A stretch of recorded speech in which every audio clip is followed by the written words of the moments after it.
Faslun minal bid'il munkarati fil qiraati ma yaf'aluhu jahalatul musallin bin nas fit tarawih. Di antara hal yang dianggap bid'ah munkarah. Bid'ah munkarah itu apa Bapak Ibu? Bid'ah yang tidak baik. Karena dalam mazhab Syafi'i itu ada namanya bid'ah tapi baik, boleh dilakukan, boleh dilaksanakan. Bid'ah secara bahasa tapi sebenarnya bukan bid'ah yang tidak boleh dilakukan. Itu namanya bid'ah hasanah yang biasa di masyarakat kita, sebagian masyarakat Syafi'i itu diperbolehkan. Contoh bid'ah hasanah itu apa Bapak Ibu?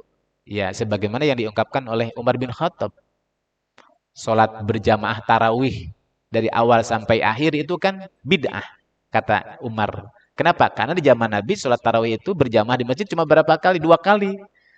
Yang 2 kalinya sunnah. Berarti yang ketiga, keempat, kelima, keenam sampai terakhir bid'ah. Nambah-nambah. Nabi nggak melakukannya. Tapi Umar mengatakan, ni'mal bid'ah bid'ati. Sebaik-baiknya bid'ah. Yang baik ya bid'ahku ini. Tapi ada bid'ah yang mungkaroh. Yang itu jangan dilakukan. Nah, apa di antaranya yang menurut kitab ini? Ma yaf'aluhu jahalatul musallin, apa yang dilakukan, ini kata Imam Nawawi ya, yang dikerjakan oleh sebagian orang yang salat tarawih. Tapi saya belum mendapatkan di sini. Apa? Min qiraati suratil An'am, membaca khusus surat Al-An'am fi raqatil akhirah, pada rakaat yang terakhir, fil lailatis sabi'ah, pada malam yang ketujuh. Jadi mungkin ini yang disaksikan oleh Imam Nawawi pada masanya ya. Jadi pada sholat tarawih itu pas rakaat tarawih terakhir, tapi dibacanya pas di hari ketujuh saja. Baca surat Al-An'am. Kenapa? Mu'atakidina annaha mustahabbatun. Karena dia meyakininya bahwa itu sunnah, dianjurkan. Padahal itu tidak dicontohkan dan tidak dianjurkan. Salah satu di antaranya apa? Itu akan menjadi mungkar, menjadi tidak boleh dilakukan. Satu, kalau seandainya i'tiqaduha mustahabbah. Dia meyakini. Jadi diyakini bahwa itu sunnah hukumnya. Khusus gitu kan. Nah, itu nggak boleh. Karena nggak ada dalil yang menyatakan bahwa itu sunnah. Dan Nabi nggak melakukannya secara khusus. Tapi kalaupun kita baca boleh nggak? Ya boleh. Selama tidak ada keyakinan bahwa itu adalah sunnah, dianjurkan dan Nabi melakukannya. Nah yang salah adalah keyakinannya itu. Keyakinannya itu. Kalau baca surat Al-An'am kan baca surat Al-Quran. Masa baca surat Al-Quran nggak boleh kan itu kan. Cuma masalah keyakinannya. Yang kedua, alasannya ihamul awam zalika, nanti akan membuat orang awam yang nggak ngerti menganggap bahwa itu sebuah sunnah. Ini bahayanya. Nanti karena keawaman itu dianggap, wah ini sepertinya pas hari ketujuh harus baca itu. Itu yang salah. Dan ini yang kebanyakan di masyarakat kadang-kadang hal-hal yang memang tidak dicontohkan oleh Nabi karena orang awam mengerti seolah-olah itu harus. Seolah-olah itu harus, itu yang salah. Ya, Bapak Ibu. Kemudian apa? Wa minha tatswilur raq'ati tsaniyati 'alal ula. Memperpanjang bacaan ayat Al-Qur'an di setiap rakaat yang kedua daripada rakaat yang pertama.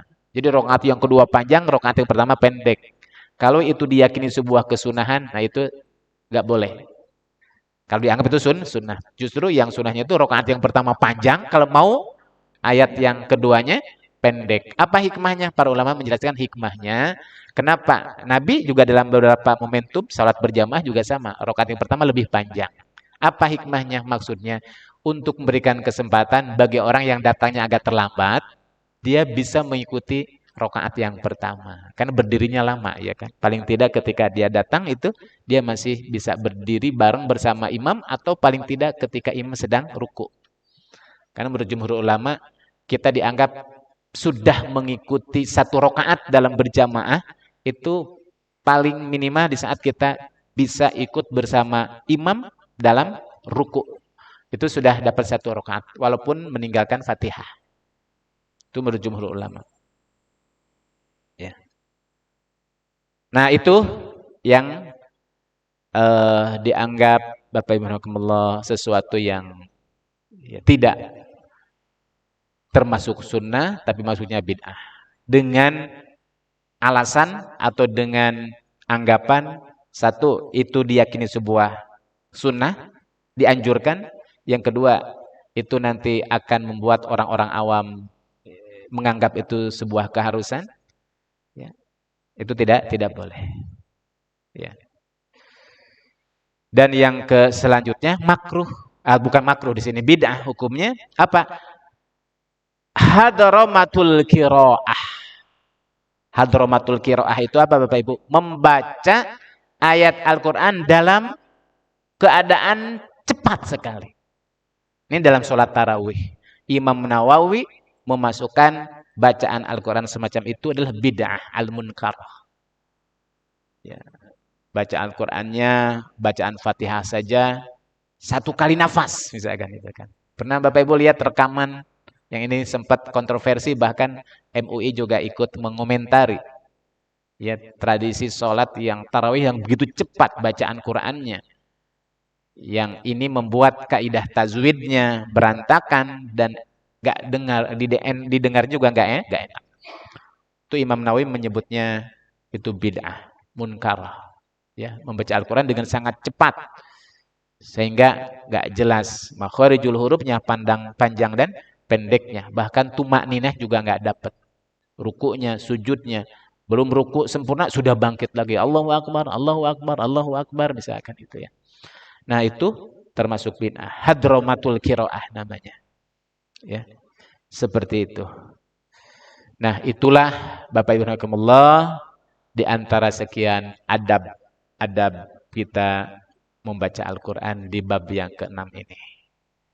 Sekali lagi, di pagi hari ini kita berarti dapat tambahan ilmu terkait dengan adab baca Al-Quran. Satu, disunahkan, dianjurkan kita meminta kepada seorang qori atau orang yang dianggap bacaan Qurannya enak didengar, ya, kemudian sesuai dengan kaidah tajwidnya, suaranya merdu untuk membacakan dan kita mendengarkannya. Ya. Kemudian yang kedua tadi sudah dibahas, yaitu kondisi dimakruhkan kita membaca Al-Quranul Karim, lebih baik ditinggalkan. Di antaranya adalah ketika ruku, sujud, atau duduk di antara dua sujud dalam sholat, kecuali hanya di saat kita berdiri saja. Kemudian juga dimakruhkan termasuk bagi makmum untuk membaca ayat suci Al-Quran di saat sholat berjamaah dan imamnya membaca dengan suara jahar, kecuali membaca Fatihah. Ketika berada di toilet, sedang kita buang hajat, itu nggak boleh juga. Di saat ngantuk, ya, itu makruh hukumnya. Dan terakhir adalah hal-hal yang memang termasuk bid'ah munkaroh yang tidak sepatutnya kita lakukan.